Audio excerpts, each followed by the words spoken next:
Hey guys, welcome back to my channel. আমরা এখন বানাতে চলেছি একটা ফটো ফ্রেম। এর জন্য আমাদের প্রয়োজন এরকম তিনটা কার্ডবোর্ড। এই বোর্ডটা আমরা সাথে মধ্যে বাইন্ড করে নেব। বাইন্ড করে নেওয়ার পরে আমরা যেই সিনারি এখানে বসাবো সেই সিনারিটা ভালো মতো টিপ দিয়ে আটকিয়ে দিব। আটকিয়ে দেওয়ার পর পলিপ্যাক নিব।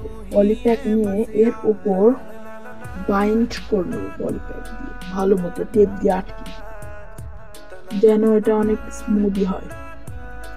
তারপর আমরা এর পিছনে একটি রাউন্ড শেপের কাগজ কেটে নেব, নিয়ে আঠা দিয়ে এর পিছন পাশে আটকিয়ে দিব।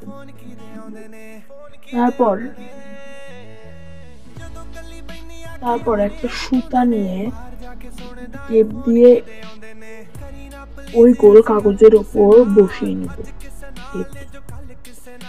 বসানোর পর আঠা দিয়ে ওইরকম আরো একটি গোল কাগজ ভালো মতো আঠা দিয়ে ওটার উপর লাগাবো। তার আগে এই সুতোটা আর একটু মজবুত হওয়ার জন্য আরো একটু টেপ লাগিয়ে দেব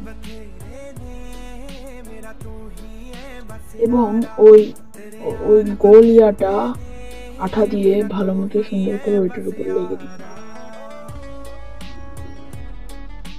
তারপর আমরা এটা শুকানো পর্যন্ত অপেক্ষা করব। এটা শুকানো হয়ে গেলে আমরা যেখানে খুশি সেখানে এটা লাগাতে পারি।